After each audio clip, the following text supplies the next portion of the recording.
We're going to read over the little bit of 1 Timothy. My Bible's on 2 Timothy for a reason, but we'll read over 1 Timothy here. 1 Timothy chapter 6. Just a little bit of it this time. It's okay. 1 Timothy chapter 6. Teach these things, Timothy, and encourage everyone to obey them. Some people may contradict our teaching, but these are the wholesome teachings of the Lord Jesus Christ. These teachings promote a godly life. Anyone who teaches something different is arrogant and lacks understanding. Such a person has an unhealthy desire to quibble over the meaning of words. This stirs up arguments ending in jealousy, division, slander, and evil suspicions. These people always cause trouble. Their minds are corrupt, and they have turned their backs on the truth. To them, a show of godliness is just a way to become wealthy. Yet, true godliness with contentment is itself great wealth. After all, we brought nothing with us when we came into the world, and we can't take anything with us when we leave it. So if we have enough food and clothing, then let us be content. But people who long to be rich fall into temptation and are trapped by many foolish and harmful desires that plunge them into ruin and destruction. For the love of money is the root of all kinds of evil. And some people craving money have wandered from the true faith and pierced themselves with many sorrows. But you, Timothy, are a man of God, so run from all of these evil things, pursue righteousness and a godly life, along with faith, love, perseverance, and gentleness. Last week, what did we talk about?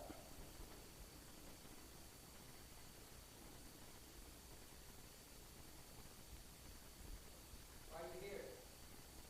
Very good. We talked about why are we here, and did we come up with good answers?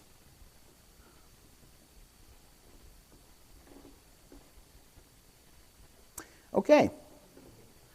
I got to tell you, it always just lifts my soul. We're here because of legacy? That's a good answer. That's a good answer. Yes, we did talk about why we're here. We talked specifically about the part in 1 Timothy where it talks about how Christly living, is a godly lifestyle. It promotes living that is godly. And so people who preach Christ promote that kind of living, but people who don't preach Christ promote something else. And I gave you a current modern-day metaphor to understand the example of that through what type of device that's used in media. What? Apple? Who said Apple? Apple? Apple. Yeah, I talked about Apple. Specifically, what I'm talking about is marketing. And I said that the way that people have a tendency from the gate, from the moment that God started speaking to man, the way that people have had a tendency to look at things is not based on quality, but on what? You would think quantity, but that's not actually right. Saturation. Who said it? Saturation. Because it's not necessarily about quantity. In most cases, quantity and quality can be juxtaposed to each other, but in this case, we're talking about saturation versus quality. The idea that the more you see it, the more you become endeared to it, the more you become endeared to it, the more quality it is, as opposed to its quality because it is quality. And so, basically, what I talked about was the idea that the church, according to Timothy, the book of Timothy, not the person Timothy, although I would assume that after the book of Timothy was written, that he then would say the same thing. Anyway, that the church, according to Timothy, one of its main purposes in Christianity is to do what?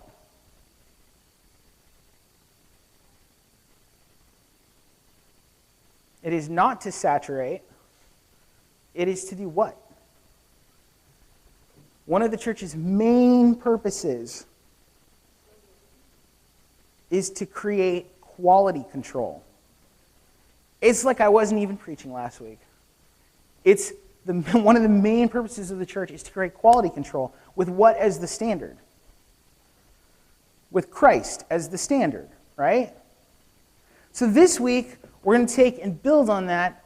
Last week, I ended the sermon asking, why are you here?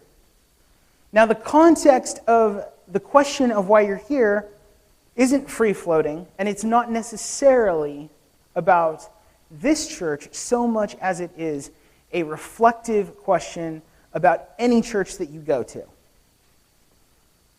So the question was, why are you here? But the subtext is, if you are not here because of quality, then you're here for the wrong reasons.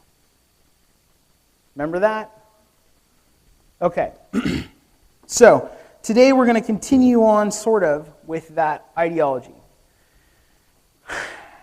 We pose the question subtextually, do you value quality over saturation in marketing?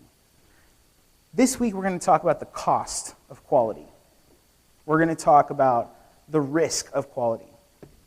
So let's just go back and take a look at chapter 6 again. Some people, in verse 3, may contradict our teaching, but these are the wholesome teachings of the Lord Jesus Christ. These teachings promote a godly life. Now verse 4. Job opening.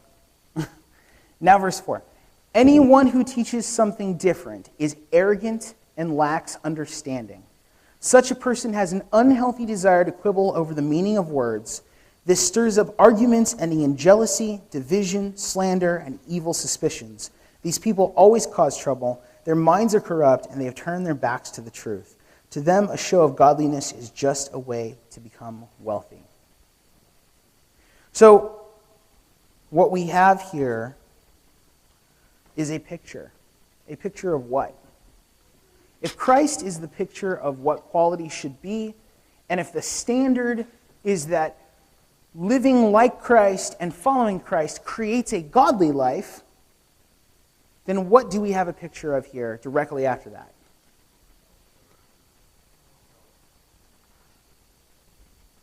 What did you say?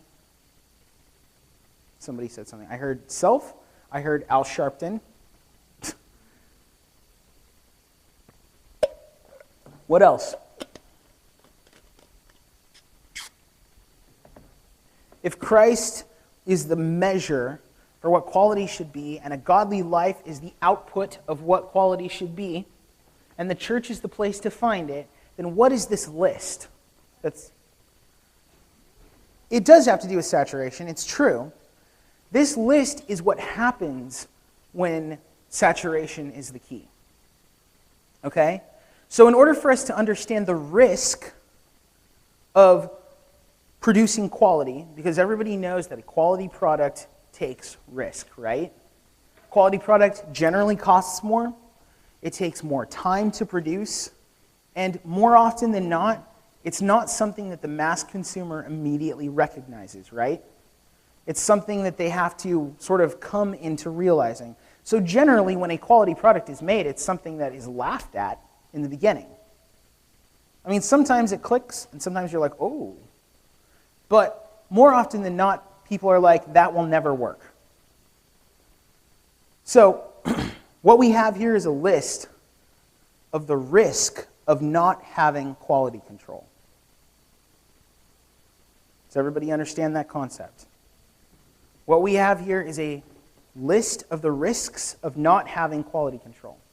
That people who do not have quality control as a center for the standard, and specifically that quality control being Christ, no other quality control, start off with arrogance, then they lack understanding, they desire to argue over things, their minds become corrupted, they turn their backs on the truth, and then they love money more than anything else, or love something other than God more than anything else.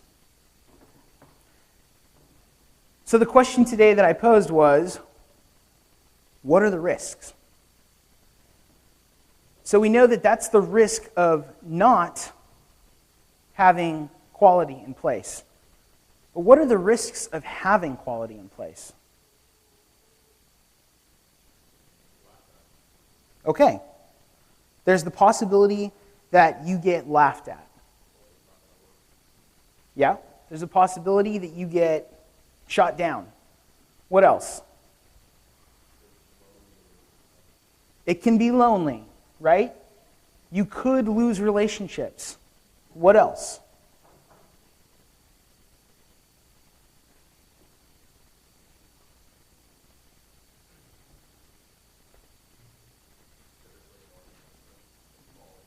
Okay? It could take more of your resources. It could drain you more. What else? Sorry? It could give you contentment, although I wouldn't call that a risk.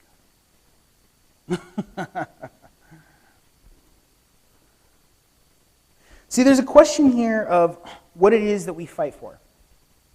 I asked you why you're here. I'm asking you to consider the risks. In order for us to consider the risks and to understand why we're here, we sort of have to know what we're fighting for. And also, to some degree, to know what it is that we fight about. One of the biggest gripes that I have with Christians is that they obviously, in this day and age, and in this country in particular, don't seem to consider the cost of following Christ. Now, cost, that's just another term for risk in this case, right? If we call Christ the standard,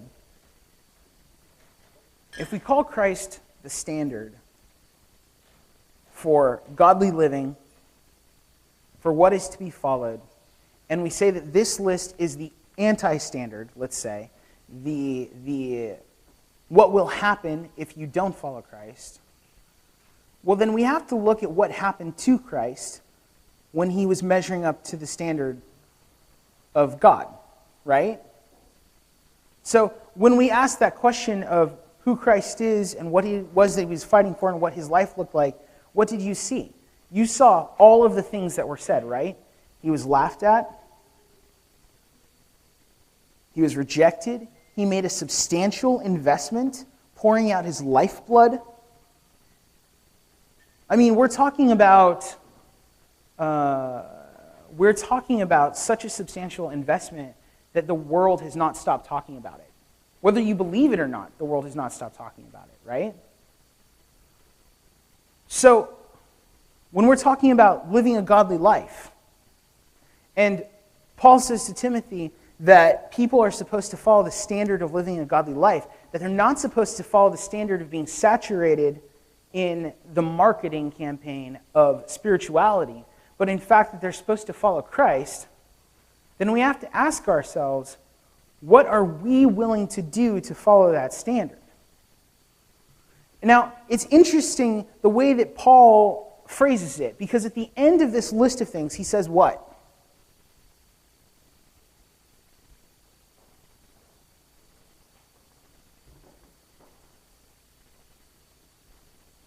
Come on, guys. At the end of this list of things, it's like right there in the text. What does he begin to talk about?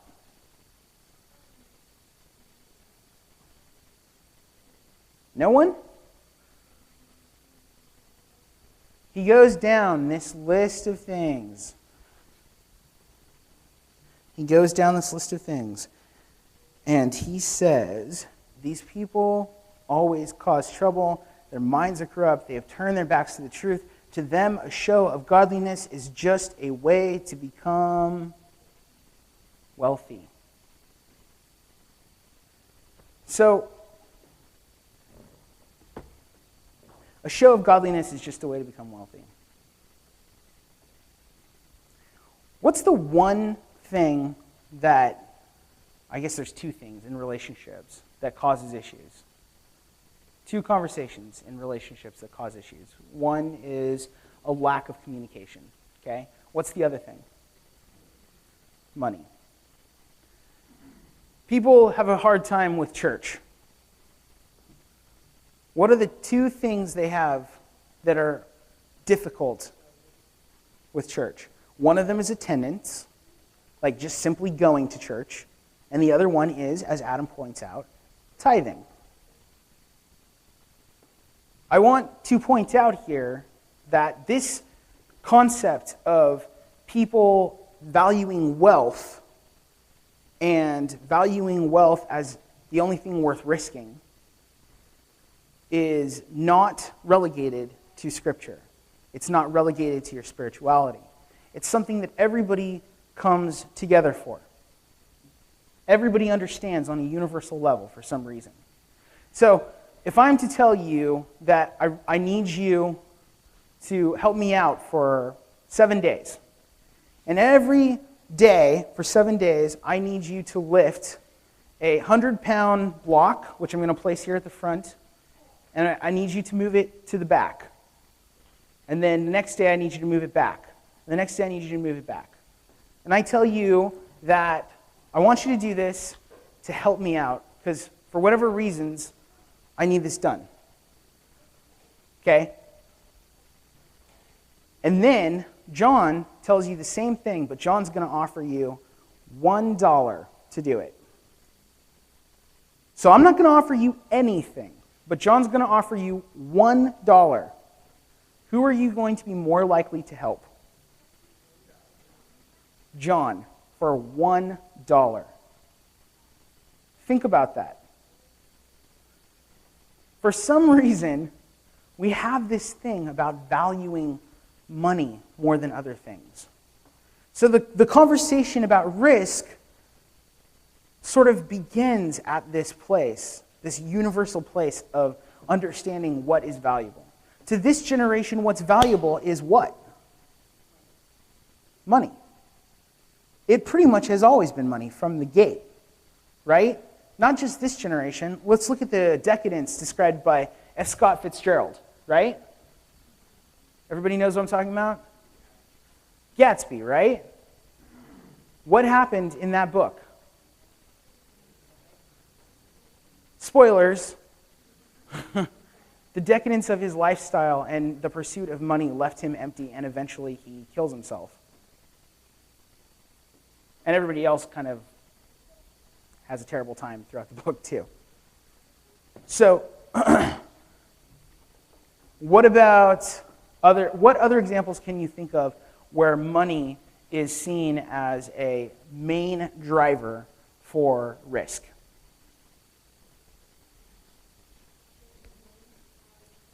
Gambling, the lottery, what else? Interesting. What else? Prostitution, okay. Known as the oldest profession, right? What else?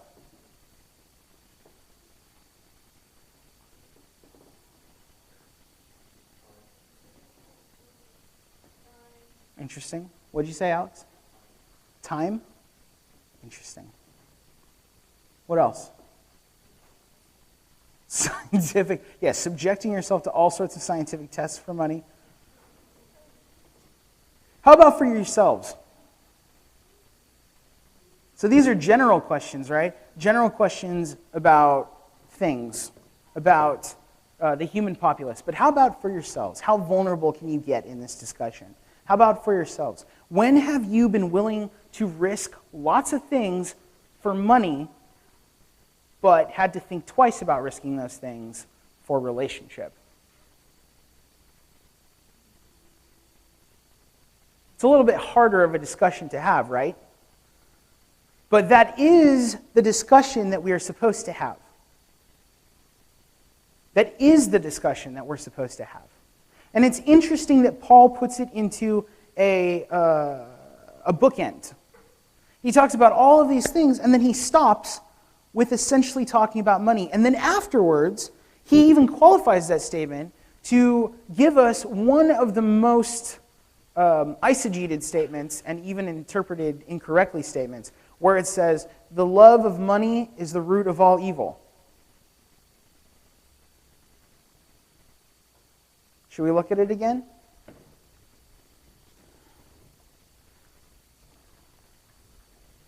Verse 10, for the love of money is the root of all kinds of evil.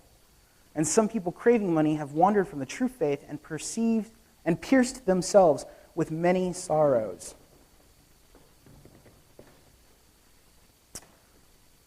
These things are linked, right? Paul doesn't bookend his concept that if you don't follow Christ and you live a life that is not godly, then somehow you're just going to end up in a certain place that's not connected to money. For some reason, money's an aspect of that. Now, I would tell you that the reason why the love of money is the root of all evil is because money is about value. And what money does is it removes the value of things takes it out of the essence of relationship and gives it a cemented value, a value that's not necessarily true. For instance, Gio could give me 1 hour of work, and he could give me an hour of work on a different day, but depending on the attitude that he had on those days, that would depend on the actual value of that work to me, right? But not according to money. Because an hour of work one day is an hour of the work the next day. Right? If I go to a job, it doesn't matter what attitude I have as long as the job gets done. And as long as the job gets done, I get paid. The problem with that is that relationship is bigger than that. And so I would conjecture that the love of money is the root of all evil, because the love of money is the love to take something that is esoteric and much bigger than it's supposed to be and devalue it. So now when we look at human beings and we talk about money, and I say that Gio's 1 hour of work is worth so much, then all of a sudden, I have done what to Gio? Not only have I taken the relationship aspect out of the work that he performs, but now I've said that Gio is worth so much. The problem with that is what? The image of God that is within people is bigger than that value. And so now I have taken what God has made and I've turned it into something that I am going to value, which effectively usurps the position of God. Now, if we have a system that's based on usurping that, like capitalism, think about how that must look to God. Now, for the record, capitalism works. It only works so long before it destroys itself, but it does work. It's probably one of the best systems to last generations. But it does eventually destroy itself.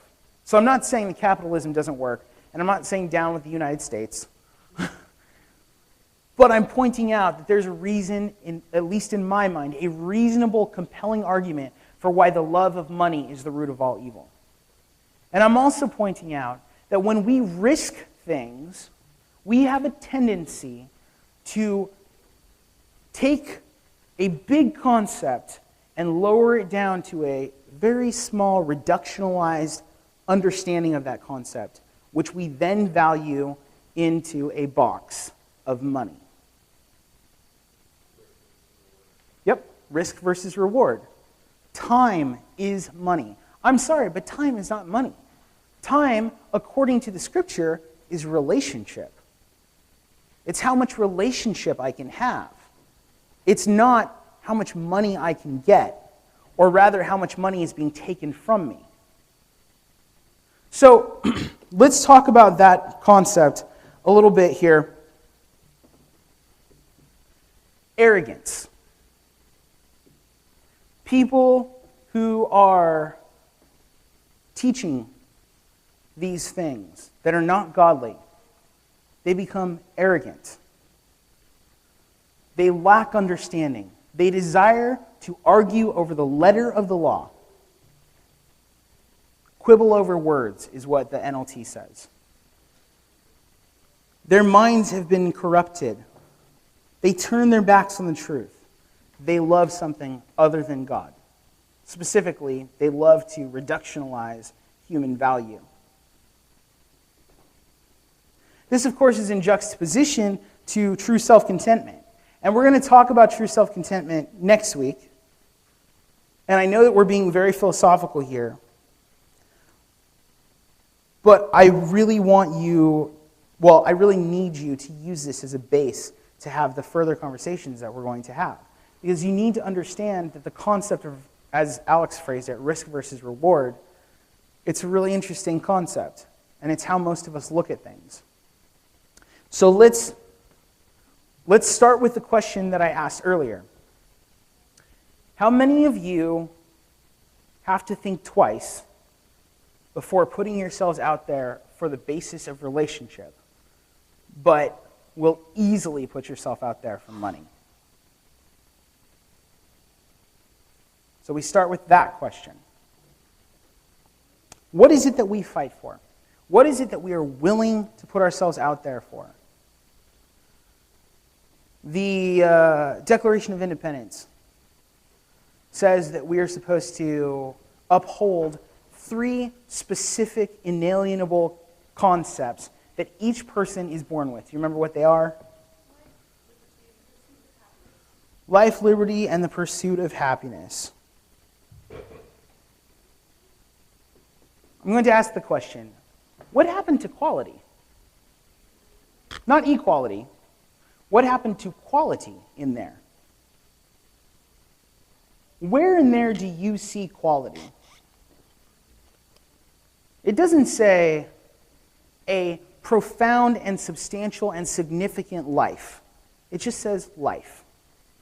It doesn't say a profound and substantial and significant liberty. It just says liberty. It doesn't say a profound and substantial and significant happiness. It just says happiness. The problem with that is there's no quality to it. Right? I think most of you have heard me tell this story, but once when I was working at the theater, I had a lady who was angry with me and claimed that I had usurped her child's rights to freedom of speech because her baby was crying in the theater and I had asked her to leave. But her child had a freedom of speech. And she told me not only that her child had a freedom of speech, but that her child had the right to happiness, and if that is what her child wanted to do, then that's what her child does. And you know, it sounds kind of weird, but is it that weird? Is it? Because when I can turn on the news and I'm told that we can be whatever we want to be, even if it isn't biologically who we are, because whatever makes us happy, I don't know, that doesn't seem too foreign to me. It also seems like there's no quality to it. It's not about a substantial and significant matching up to the image of who God is that's found in Christ. So what is it that we argue for? What is the risks? What are the things that we risk? How many of you argue for life, liberty, and the pursuit of happiness, but do not argue for quality of Christ? Now, I want you to think about that. I want you to really process it. Wake up, Devin. I want you to process it. How many of you are willing to argue for life, liberty, and the pursuit of happiness, the American way, but not to argue for the quality of Christ? Think about your interactions. Think about when you stand up. How many of you people have stood up to somebody? Come on. There's got to be people raising their hands to that. At some point in your life, you stood up to somebody, right? Okay. What was it for? Was it because they encroached on your life? On your right to live freely the way you want to? Was it because they encroached on your happiness? How many of you people have had an argument with your parents based upon them encroaching on your happiness? Colin, thank you for being honest. Based upon them encroaching on your happiness. How many of you people have had an argument with your parents based upon them encroaching on your liberty? On your ability to do whatever you want? Every child at some point has had that, right?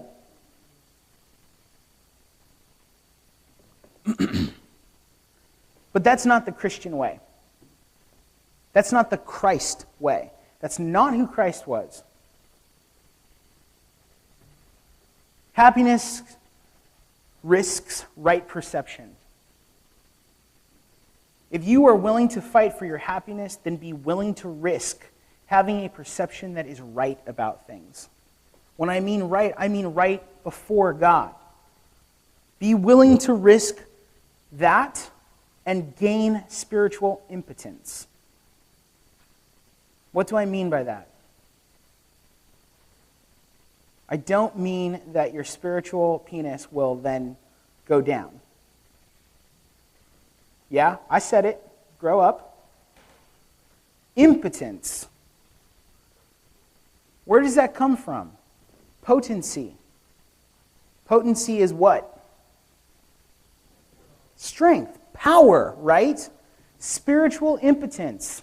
It means a spirituality that has no power. How many people that were your friends decided to leave you and a spiritually potent life in order to pursue happiness? How many of those people have a spiritually potent life now? How many people that you know that are more focused on happiness, coming to church, everybody has smiles on their face, they get to shake hands, all of that. No offense, John, shaking hands is not bad. But how many people focus on happiness, claim to be Christian? How many of them do you know have a spiritually significant relationship with God? How many of them do you feel you could learn something from? So, if you want to pursue happiness, get ready to be spiritually impotent.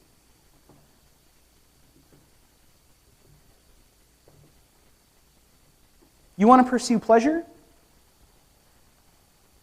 Get ready to risk a lack of relationship. Why is that a big deal to not have relationship?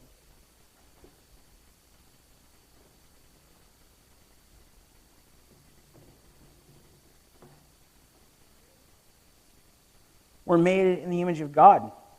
God is a Trinitarian being. At least he presents himself that way to us in everything that we find. So therefore, he is relationship. He is the essence of relationship.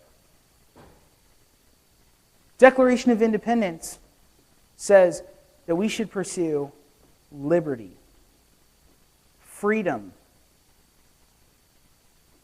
Paul says that we should be what? Slaves, doulos, bond servants, that we should link ourselves forever to Christ. Christ says that he does not do his will, but he does what? The will of the Father.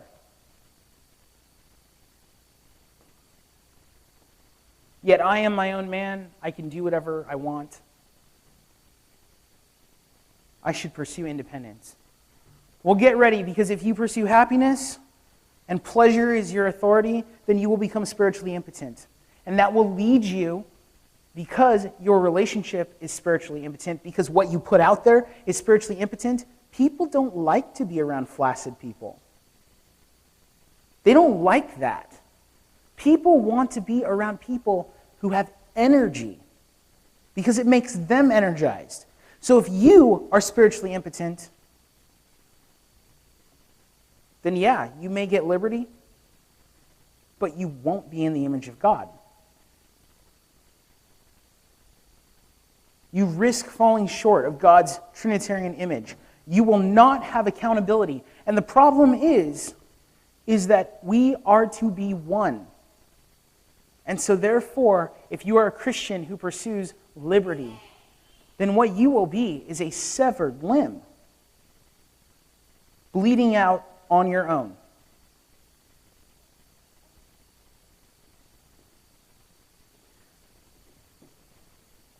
If you are to pursue money or any system which creates a surrogate God, what do I mean by a surrogate God? A replacement, a substitute. How about this? Because we're talking about the love of money. Ready? A counterfeit. If you are a Christian, but you have a counterfeit God, then you are what? You're an idolater. God doesn't talk too much about worldview. He doesn't. He doesn't talk too much about atheism and agnosticism, right? It's not really there. But what he does talk about is idolatry. And there's a reign of judgment coming for people who replace God with a surrogate. All of these things, people tell us, like, don't say this and don't say that. Make sure to be politically correct. Make sure you don't say this person's name. Make sure that you hold off on saying this. Make sure that you say this just the right way. I'm sorry, but that is not the responsibility of the church. The responsibility of the church is what? Quality control. So it is important to say, you are being arrogant. It is important to say, you lack understanding. It is important even to call people by name. Now, all, of course, for the sake of reconciliation to the standard of Christ, not for the sake of cutting people off. But let's be clear, we have a tendency to not even be willing to do that because we're afraid of what? The risk. Because at the end of the day, people, Christians especially, they're not in it because of Christ. They're in it because they have a surrogate God. Because their standards are based on money, or their standards are based on life and liberty and the pursuit of happiness in the American way, or their standards are based on humanism, or their standards are based on science, or their standards are based on their family. But what are their standards not based on? Christ. So now I ask the question again. Will you be vulnerable and honest about how you're growing and what you struggle in? And take a look at your standard of your day-to-day interactions. What is it that you have problems with acting like Christ unless you're getting paid? Now, it can be getting paid with food. It can be getting paid with sex. It can be getting paid with money. It can be getting paid with fame, station. There's plenty of elders out there who love being elders, and so they fit the bill, right? They love being in the position of leadership, and so they act like leaders. That doesn't mean that they're following Christ. What drives you? What are you willing to risk? Why do you risk it? And what do you struggle with? I will leave you with this.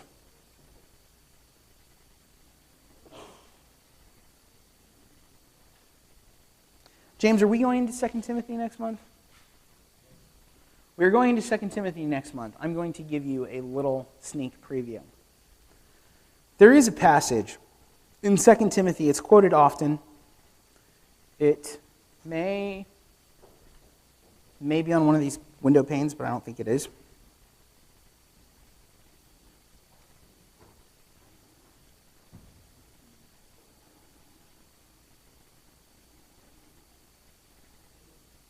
Right, okay. 2 Timothy, chapter 3. Sorry. You should know this, Timothy, that in the last days, there will be very difficult times.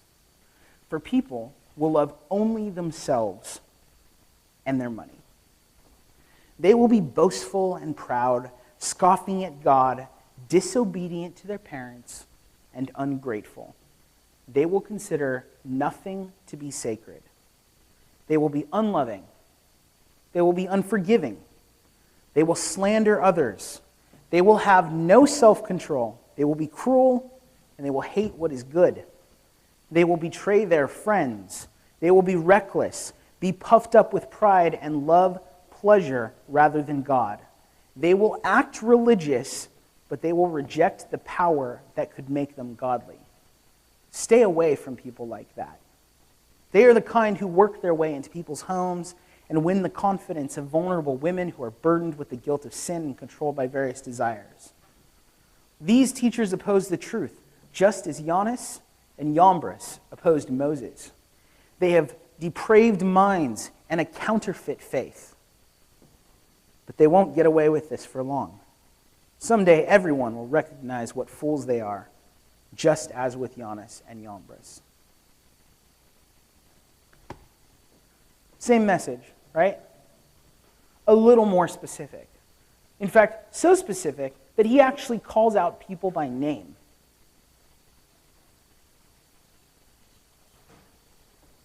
But going down this list,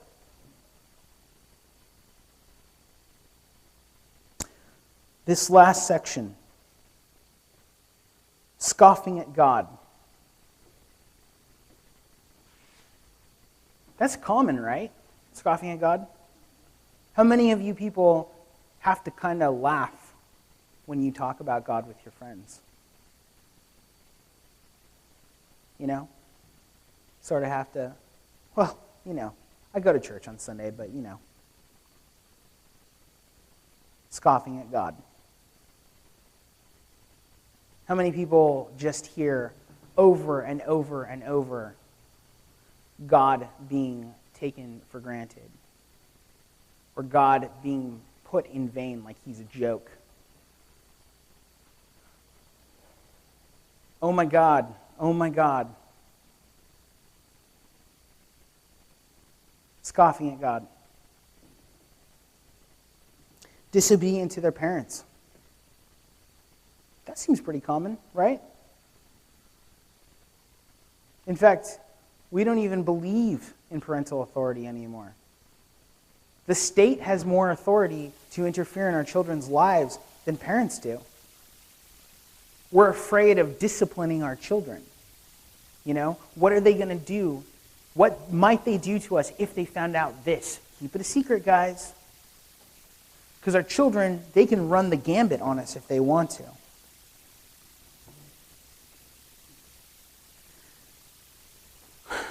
Ungrateful. That seems pretty common. I don't owe anybody anything. I got here on my own. Slandering others. Talking crap about them. I think of Facebook there. I think of Twitter there. I think of the news there. Having no self-control. How many people put other people on blast every day with their Facebook posts, not caring about the consequences of that, not caring about whether those people are believers, and you're shaming a piece of your body?